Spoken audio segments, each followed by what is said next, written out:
I used to dream about showing the world what I dream about. Forget a mic, my whole life I thought it'd be the mount. I guess it's fitting how life threw me the curveball. Pops told me work till you make it, man, then work more. I guess I took that to heart, cause I've been working harder now than Welcome back to another episode of Mom's Basement here on YouTube or iTunes, whichever way you are listening. We greatly appreciate you. And as always, make sure you guys are checking out the Crossover Report, crossoverreport.com, and at Crossover Report on all major social medias. That includes Facebook, Twitter, Snapchat, and Instagram. Make sure you guys are checking out that content every single day. As usual, I'm your host, Joe. With me is Corey, as always. And it's been a while. Been a little bit of time. That's okay. Yeah, we took some time off. Life's really getting to both of us, but we're back. Yeah, life is it's a thing. Yeah, it's a thing. But we're back and we're ready to talk some sports. We got Cubs, we got White Sox, we got Bears for the first time, and then we're going to look at the MLB playoff picture as we are about midway through August, which means there's only really a month and a half left of the baseball season. So we're going to look at who's in currently and who we think could make a push for a World Series. But let's start off with last year's World Series champion, the Chicago Cubs. 60-54, Corey, a game up in the Central. St. Louis only back a game. Milwaukee only back 3 games, but on a 6-game losing streak. And Pittsburgh still in it, 3.5 back. The crazy thing right now is that St. Louis has won 7 in a row. They're trying to chase the Cubs down. For me, there's no worry at all from the division. I get it. The Cubs, they lose Wilson Contreras, which we'll talk about here in a minute, who's been their best hitter in the second half. And for most of the season, he's probably been coming out as their best hitter right now. Guy was on fire, knocking the ball out of the ballpark consistently, driving in runs, getting the big hits, and of course everyone knows the defense. If you ask me, he's the best catcher in baseball, period. And I don't think that's a stretch. I don't think that's a hot take. I think he is the best catcher in baseball. I think he's the hottest catcher in baseball right now. I think he's got to do it over a little bit of a more prolonged period of time for him to be better than Buster Posey, but he's right there. Definitely a top 3 catcher in baseball, in my opinion. But here's the thing with Buster Posey is he's not even a full-time catcher. He plays first base. I know Contreras can play left, but he's only done it a couple times this year. So for me, Wilson Contreras, far and away, not even close. Well, let's see how he comes back after the injury. Hamstrings are tricky because, there's only really one way you can test a hammy, and that's by playing a game. We saw Jason Kipnis. I don't know if you saw that injury. He came off the DL. He was running the base. He's like, yo, take me out of the game. So it's tricky. Yeah, and he's going to be sore coming back, too, and I think it's a big hit for the Cubs. You can't just take away your hottest player right now and expect everything to be okay. But I wonder how St. Louis does it every year, man. I'm telling you, St. Louis has all of these just no-name guys, and they consistently, or not of recent, but now they're starting to turn it on like the St. Louis Cardinals we grew up with, where they're just one of the best teams, or one of the hottest teams in baseball, and I don't know how they're doing. And I personally think they have I don't think they have like that manager, not like Tony La Russa back in the day. I think Mike Matheny's a terrible manager, if I'm being very honest. He doesn't know how to manage a bullpen very well, much like Robin Ventura with the White Sox last year. Everybody would talk about how he didn't manage his bullpen. They're like the worst base running team in baseball. They lose a lot of runs on the base paths, just errors that you shouldn't make in Major League Baseball. So I think they're a poorly coached team. I don't think there's really a lot of talent on the team. I mean, Piscotty and Grichuk are either injured or being sent down, called up. Fowler's had a bad year. Who plays first base for them? Matt Carpenter sometimes, but he hasn't been as good as he has been in years. Yadier Molina's a year older. There's not a lot of pitching other than Carlos Martinez, in my opinion. So I don't know how they're doing it, but I don't think the Cubs will have much of an issue kind of getting back on track. I know Contreras is out, but they're gonna do what they do in August and September with Joe Maddon, and that's win, and they're gonna make the playoffs. Yeah, I mean, I tend to agree. Yeah, you do. Yeah, damn right you do. I don't think it's going to be completely a walk in the park for them, but I do think the Cubs are going to still win that Central Division. The pitching's been better. They haven't lost in any lackey starts since the All-Star break. Arrieta has looked like Arrieta from 2016. He's been better going deeper into games. Velocity is not an issue, like I've been saying since April. His velocity will be fine. It's really the control that you're going to need. That's been good. Kyle Hendricks, we haven't seen really Kyle get back to what he was last year, but as long as he's a good number 3, they'll be fine. Quintana, I'm not worried about at all. I think he's a solid number 2. I've heard people call him a 4. I think that's absolutely ridiculous. Now you know we've dealt with on the south side for the last 4 fucking years. Are you kidding me? Yeah, he's not a 4. He's definitely a 2, and he's going to be very valuable for the Cubs moving forward. And then, of course, John Lester is the ace.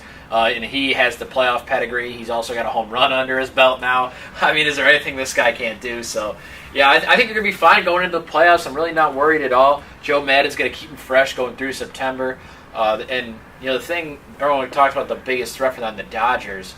You know what the Cubs do very well? They hit lefties. And the guys on their bench hit lefties. John Jay has reverse splits. He crushes left-handed pitching. Albert Elmore Jr. crushes it. Javi Baez crushes left-handed pitching.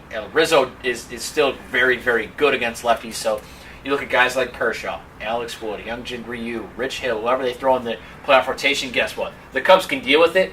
We'll get into the playoff picture later on in the episode, but I don't think the Dodgers are winning the NL. Spoiler alert. You know who I'm going with, and we'll get into that more later on Mom's Basement. Corey, you want to talk about those White Sox because the tank has been going very, very well since the 4th of July. Yeah, so currently the White Sox have won 4 games in a row, which really pisses me off, considering that we're trying to be the worst team in baseball here. Their current record is 45-68.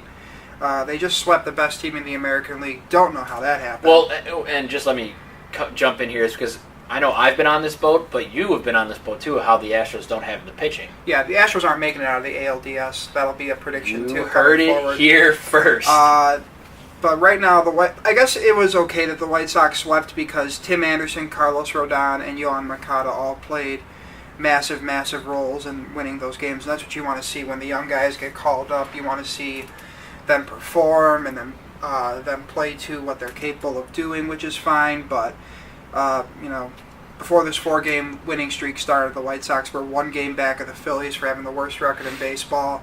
They're currently tied with San Francisco for the 2nd worst record in baseball, and they're 3 games behind the Phillies for the 2nd pick in the 2018 MLB draft, which is going to be big. I believe we haven't had a podcast since Yohan Moncada got called up. Yohan Moncada right now, his batting average is .213, so it's not great when you look at it, but his on-base percentage is .366, and he has a .740 OPS, so batting average has kind of been more of an obsolete statistic when you use it to evaluate players, but he's getting on base, he's scoring runs, he's showing that he can be clutch. When they swept the Astros, he hit the game-tying home run in the 9th and hit the walk-off the next time up. This is what we want from him. He's just a little bit over 22 right now, and he's going to have plenty of MLB experience by the time the rebuild is starting to transition with more young talent. So I've been watching every single at bat of his, every single ball that he fields, just because I want to see the future of the franchise. And yesterday, the White Sox debuted Reynaldo Lopez, one of their top pitching prospects, 6 innings, 2 runs, 6 Ks. Very good debut. He's going to be in the rotation for the rest of this year and obviously next year, so we'll see how he develops. And then another piece I want to talk about is Carlos Rodon, who Joey seems to think is not ace-like potential, but in his last 3 starts his last 3 starts have come against the division leaders from the American League. Versus Cleveland, he threw 6 2/3, 1 run, 9 Ks. Versus Boston, 7 2/3, 2 runs, 11 Ks. And then versus Houston, with not his best stuff, he threw 8 innings and only gave up 2 runs with 4 Ks. So Carlos Rodon is getting the opportunity to lead this staff, and I think he is flashing that ace ability, and I think he and Michael Kopech, when he gets called up, are going to be, co-aces on a really good staff when the White Sox are good again. And as far as Sox prospects go, we got the really good. We got Michael Kopech flashing ace stuff every single time he goes out there. Same with Alec Hansen flashing ace stuff. You got Dane Dunning at the same level of Alec Hansen in high A, who's been very solid. And the big acquisition from the Chicago Cubs for the Jose Quintana trade was Eloy Jimenez, and he has just been tearing the cover off the ball. Dude's an animal. He's a monster, and he's going to get called up to Double-A anytime now. And the rest of the guys, Lucas Giolito, Dylan Cease, Zach Collins, haven't been overpowering, but they've been solid in what they have to do. And that's all I really got on the White Sox. I want to go back to Moncada. I just want to talk about 2 things that I really know. I don't watch him every day, obviously, but his glove has really impressed me at second base, and his batter's eye, as you would call it, his plate discipline. two things that you normally, especially play discipline, you don't see really in young guys. Yeah, one thing I was thinking about too, when I see him hit, he goes up there, he seems like he has a plan every single time he goes up there. He's got a strikeout rate that's around 30% right now, which is high, but I don't think it's unexpected for a rookie who has just that much power in his bat. A power bat's going to strike out more. I mean, that just is what it is. I remember watching Javi Baez when Javi Baez got promoted in 2014, and Javi swung at everything. Still does. He still does. So I just compare those two, and I think that, Moncada has a very nice approach, and I think once pitchers realize that he's not going to swing at stuff out of the zone, they're going to just start throwing him shit in the zone, and that's when he's going to take the bat off his shoulders and he's going to drive the ball. And like we mentioned before, batting average isn't a really good stat to evaluate players. He's finding a way to get on base, and he's finding a way to drive the ball whenever he hits it. So I'm impressed. I think he's going to be an all-star for years to come. And I believe the next prospect they're going to look to call up will be Giolito. Yeah, Lucas Giolito. And Lucas Giolito had a horrific start to the year, but he's been retooled.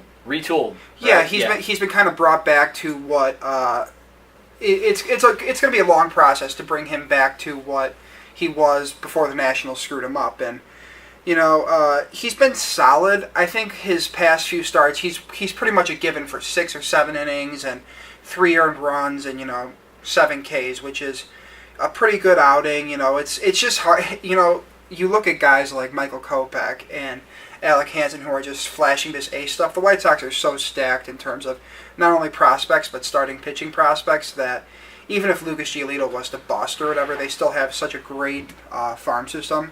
And I think he'll get called up in late August or September, and we'll see what he's got. I think he still has that front of the line rotation ceiling. Working with Coop, I think he can get there. I think he's very, very good. I've actually been watching a little bit of him just on YouTube and whatnot, and he's got the prototypical frame. Mm-hmm, he's big, he's strong, he's got really long stride off the mound towards home plate. His stuff is really good.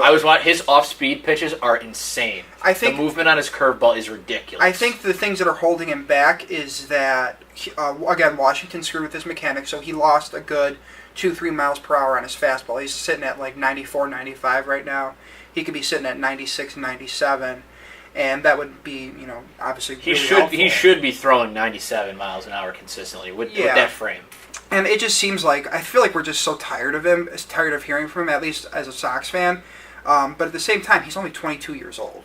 It just seems like so many people have given up on him and overanalyzed him. And, I just want to see him get to the bigs. Let's see what he can do. That's all you can do. With a good pitching coach and the way he used to pitch. Yeah, I mean, and Eloy Jimenez is insane. I called him the future in left field for the Cubs for the last year. Obviously not a member of the organization anymore, but he's the future in left field for the White Sox. He'll be the future in left field or right field for the White Sox. 100%. Yep. His bat is once in a generation talented. Mm-hmm. That's how good that guy is. I think he could be one of the best corner outfielders in baseball, and he's a definite third or fourth hitter in this future lineup, and that makes me real happy. Showing it tonight. He's got 2 home runs already tonight. He's got 2 bombs tonight. Yep. As we speak. Yeah. All right. So the White Sox, things going according to plan for them. The Cubs a little bit off track, but they look to continue to build a lead in the NL Central as they push towards a postseason again. They have 15 and 16, obviously the World Championship, so they're looking to go for the 3rd consecutive year. Moving on to, for the first time in a long time, football is back. Yep. Quotes all over it because it's preseason, but it's still some football, and I want to go through the Bears and kind of talk about their game. But most importantly, I want to talk about the rookies that we saw. Mm-hmm. Starting with the number 2 overall pick, they got Ryan Pace traded up to get Mitchell Trubisky. Yeah, Ryan Pace really... I said it on draft day. I said it again when Trubisky debuted. Ryan Pace really was pretty ballsy with Mitch Trubisky. He tied... Yeah, if Corey is Mitchell Trubisky and I'm Ryan Pace, here's a rope. Yeah. I'm gonna put it around Corey, and I'm gonna tie us together because guess what? If you succeed, I succeed. If you don't, I'm fired. See, the way general managers work in the NFL, they get one chance to make a decision at quarterback. I mean, when Phil Emery was here, he signed Jay Cutler to a long-term deal, and when that didn't work out, Phil didn't work out. So Ryan Pace got Mitchell Trubisky, 2nd overall. People criticized the move, but if Mitch Trubisky succeeds and becomes a Pro Bowl quarterback and the Bears succeed as a team, then Ryan Pace looks like a genius, and then if not, he's fired. His first game, I've just got Trubisky's numbers. He was 18 for 25, 166 yards, and a touchdown pass, which was very impressive considering how awful Mike Glennon was. Mike Glennon threw a pick six on the first Mike Glennon had a series of the QB game. rating of 0 compared to Trubisky's 103. So yeah, that was really bad. I mean, people will say that Trubisky was playing against second and third team guys, but at the same time, Trubisky was playing with second and third string guys, and it was his first NFL action, and he looked good from a mobility standpoint, from an accuracy standpoint. Right. I don't think you could ask for much more from his first game. yeah, he was impressive. I mean, the clips I saw, he looked like he knew the offense pretty well. He was running it with confidence. Mm-hmm. He had really good mobility. You saw that on the touchdown pass. Obviously, rolled out, hit old timer Victor Cruz. Yeah. So he looked really impressive, and we said it. If Ryan Pace thought he was his guy, no problem moving up to get him. The physical tools are there. Obviously, he only started X amount of games in college, 12 or 13. Something like that. So, I mean, yeah, what you saw was what you want to see, and you want to continue to see that. I mean, 18 to 25, those are good numbers compared to Mike Glennon, 2 of 8, 20 yards with a pick. Yeah. The quarterback depth chart hasn't changed for John Fox, but that's to be expected. But one thing that we should expect is I don't think Mike Glennon's going to start for this team very long or at all. At this point, I think it's 4 games, maybe. If this trend continues where Glennon is just awful and Trubisky's lighting it up with more and more playing time that he gets, John Fox needs to understand that if he wants to stay in the NFL and if he wants to stay the head coach of the Bears, you need to get your best players out there to give you the best chance to win. And if Trubisky's going to win you more games than Mike Glennon is going to, which I think is already the case before they even played this first preseason game, then, he's going to start Mitch Trubisky. I don't care how much Mike Glennon's making, $14 million to sit on the bench. I don't care. Matter, yeah. It doesn't matter. If you want to win, you got to put your best guys out there, and I think Trubisky will prove to be a better guy than Mike Glennon. For me, the one rookie that I want to watch more than really anybody the Bears took, but more than Mitchell Trubisky, is the running back, Tariq Cohen. Mm-hmm. That guy is awesome. Yeah, I love him.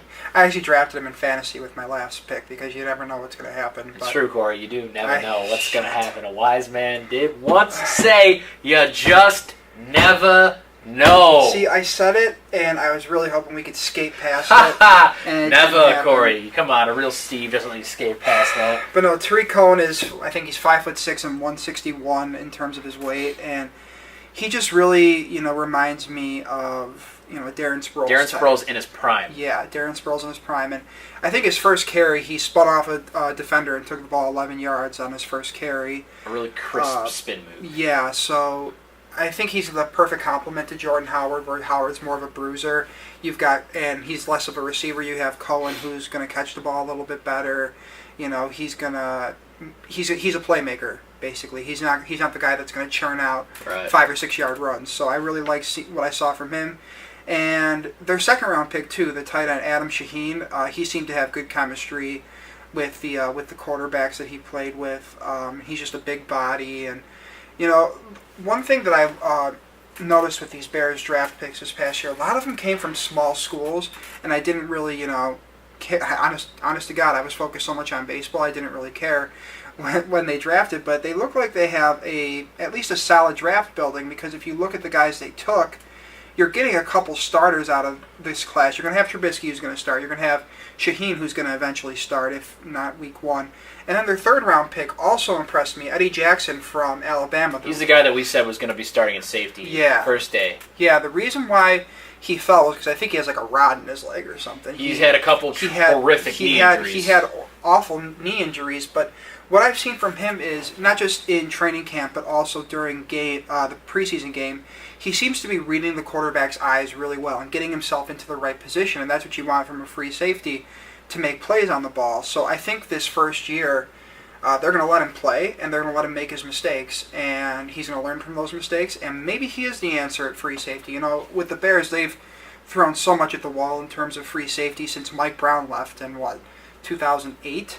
I mean, they're 10 years of trying to figure out the free safety position, and I don't want to say a guy who has a rod in his leg as a third-round pick is going to be the answer to that, but you know what? Maybe he is. And really quick, I don't even know why we didn't talk about this before the show, but it just popped into my head. Of course, Jay Cutler. Oh, yeah, what the hell? You guys, I tried really hard to be professional and, script this, and I did stuff about the Cubs and the Sox and the Bears. We didn't even talk about Jay We Cutler. forgot about Jay Cutler. Popped into my head. We're going at it because if you watch Mom's Basement, you know we both love Jay Cutler. Jay Cutler. And we hate Bears fans that say he was a terrible quarterback, No. yada, yada, yada, yada. You're wrong. So basically, Ryan Tannehill, for all you people who haven't been paying attention, Ryan Tannehill needs an ACL surgery, and that's going to take him out for God knows how long. The year, at least a year. And, the head coach in Miami is former Bears offensive coordinator Adam Gase, who should still be on the Bears as their head coach, as far as I'm concerned. Absolutely. But regardless, he needs a quarterback. So the options on the market are Colin Kaepernick, or you can call this guy named Jay Cutler, who hasn't officially retired yet and has played in your system and had his most efficient year in your system. So he calls Jay Cutler and says, look, I'm going to throw $10 million at you with $3 million in bonuses, and I want you to be our quarterback. And Jay Cutler says, sure, Done let's deal. do it. And I guess in his first practice, he was really impressive with just the players and the coaches. I mean, Jay Cutler just gets this awful, awful reputation. We've covered it a million times, but the day he signed, actually, they were asking some Bears players about Jay Cutler, and the Bears backup center, Hronis Grasu, said that Jay Cutler is a leader he would run through the wall for. But, the narrative says that we have to hate Jay Cutler and that Jay Cutler doesn't lead football players and that Jay Cutler is, a body language quarterback and he's just a bad... I hate that. Body language quarterback. Shut up. And before you say Colin Kaepernick is better and Colin Kaepernick's being blackballed by the NFL, I'm going to read you some numbers. His win-loss, 3-16 the last 2 seasons. That's 34th out of quarterbacks. Completion percentage, 59%. That's 32nd.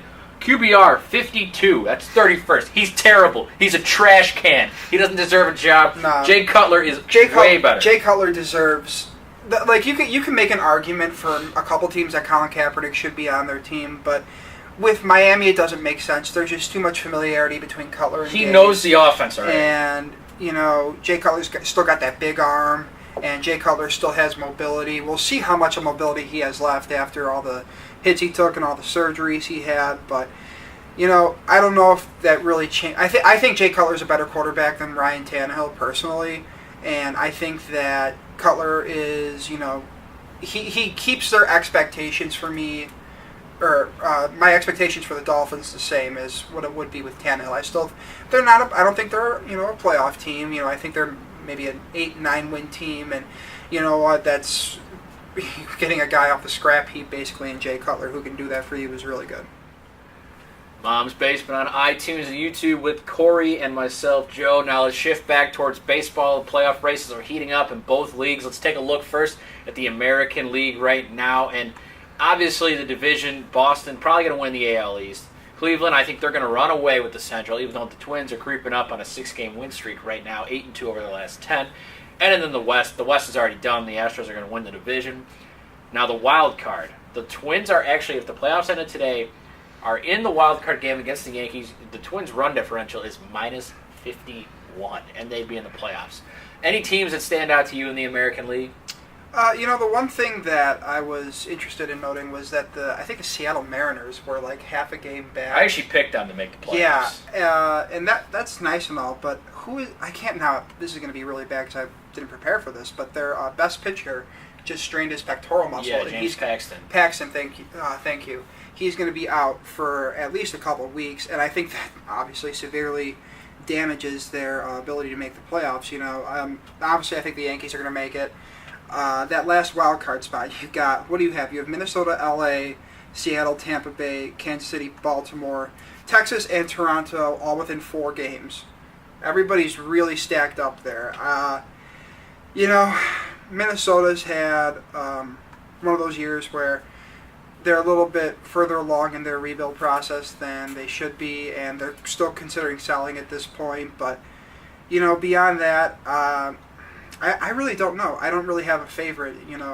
Kansas City decides to buy, and I didn't get that at all. Yeah, I don't understand. I mean, it doesn't really matter who makes the 5th spot in the American League anyway, because they're not going to beat the Yankees. I think the Yankees. It's really easy for me, and this is going to sound.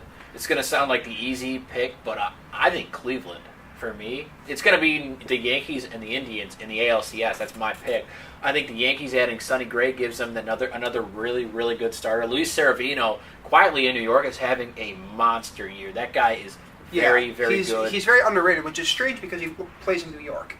And he was a highly touted prospect who had some struggles last year. They put him in the bullpen. This year, he's been lights out, on fire. He's very good. So with Sonny Gray, with Seravino, CC Sabathia also quietly having a very good year. Tanaka's hurt right now, but if he comes back healthy... Now, if I understand this correctly, would it be Boston versus New York and then Cleveland versus Houston in terms of how the playoffs would go? Yeah, so Houston would get the winner of the wild card game. Because they're the one. So Houston theoretically would get the Yankees. I think the Yankees beat them in 4 games. I don't think it's close. Yeah, I don't think... Now, we've talked about this since the beginning. Houston is struggling recently. They're 2-8 in their last 10, lost 4 in a row. And what did I say? I said that if they traded for Jose Quintana, they would be one of probably my favorite in the good. American League. You know what they traded for? Francisco Liriano. Yeah, Francisco Liriano. Jose Quintana. He got hurt in 2006 and has been struggling through ever since. And hey, he somehow made it 10 more years. good for him, but at the same time, no. Houston, you had your ace, Dallas Keuchel, complaining about how your front office didn't make moves. He said it was disheartening, and everybody seems to be getting hurt or bouncing back and forth from the DL, and you just got swept by the White Sox. I mean, how can you sit here and tell me that you're going to win a playoff series against the New York Yankees when you can't even beat the White Sox once in 3 games? And then the more intriguing series, so I would have the Yankees coming out of there, and then the more intriguing series would be Boston and Cleveland. That's going to be a really Game 1 Sale against Kluber, the 2 front runners for the AL Cy Young. That'll be must watch. Yeah, that'll be great baseball, and I don't really know. That'll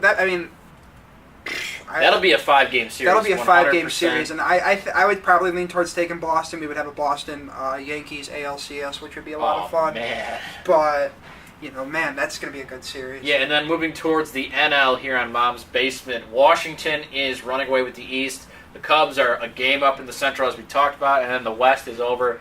The Dodgers are up 16 games on a team that's 15 over 500, and then the Diamondbacks are 17 back, sitting at 64 and 51. That's wild how much LA is running away with. Their run differential's plus 203. That's close. They're on like a record-breaking pace with their run differential. Yeah, essentially, 3 teams from the West are going to make the playoffs. The Dodgers, the Rockies, and the Diamondbacks at this point would be in. Cubs and Nationals would be in as well. Correct, and that'd be the first-round matchup. I don't think the Nationals can beat the Cubs in a 5-game series. Especially in the playoffs. You've never won a playoff series. Dusty Baker is known for running his starting pitching into the ground. And that includes you, Max Scherzer, who's above 30 now. Hello. Regression's coming at some point. Steven Strasburg's always had injury problems, so... You can say the same thing, though, about John Lester. You can say the same thing about Jake Arrieta. John Lester has injury problems?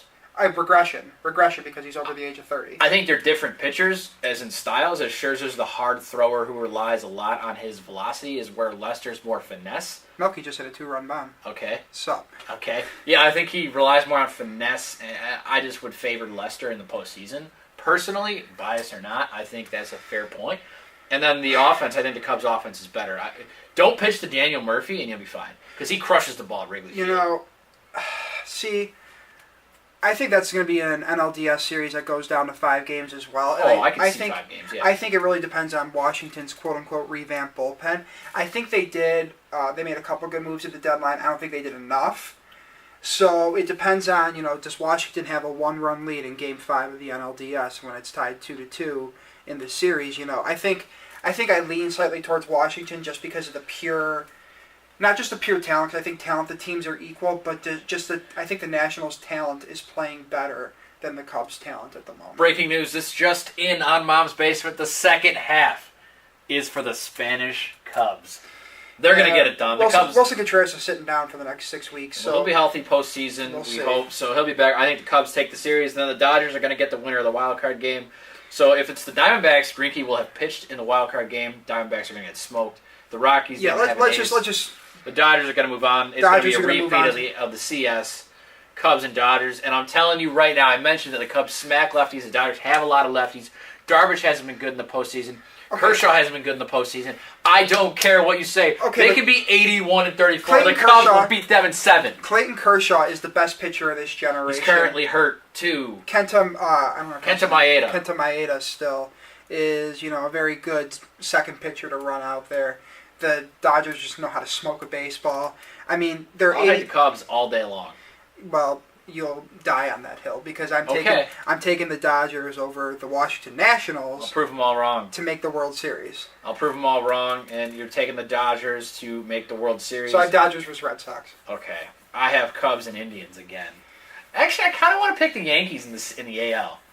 But I'm gonna stay pat. I think the Yankees are like 1 year. Oh, I away. agree. But I think they're really close, but they're like 1 year away. yeah, I think they're gonna add more free agent pitching. I think they're either gonna add Darvish or Arrieta in the offseason. Personally, Yeah. that's just my thought. I've been thinking that since before the season started. New York's gonna add, and just imagine that rotation. If Tanaka's healthy with Sonny Gray, and they add either Arrieta or Darvish with Severino, GG AL. But between the Dodgers and the Red Sox, I think I'm going to go with Dodgers in 7, personally. Yeah, that'll be a good series. Yeah, I think the Dodgers just have, too much talent. Everywhere they just seem to be playing well. Cody Bellinger is just an absolute monster. They obviously have Seager. They have Turner, who's a Seager, good hitter. Turner. Rondell's been very good. You're right. So I think that this is finally the Dodgers year. I don't think they've won a World Series since 1988. And, they have this reputation of being one of the elite teams, but they haven't won in a while, so I'm giving it to the Dodgers. Yeah, the Cubs will win it again this year, Yeah. no doubt about it. No bias there, right? No bias at all. And that's going to do it for us here on this episode of Mom's Basement on YouTube and iTunes. Thank you guys so much for watching. Make sure you hit that subscribe button, like the video, comment on the video, let us know what you think. Let us know what you want to see coming up from us. What I want to do is I want to do a fantasy football episode, just a straight fantasy football episode in the coming weeks here. And then maybe we'll do an episode on each NFL division if we can, hammer out some time to do that. I think that's a great idea to get a lot of videos up in a little bit of time. And it won't take us that long to really do. So we're going to try and get that stuff done for you guys. Once again, thank you so much for watching. For Corey, I am Joe. We'll see you guys next time.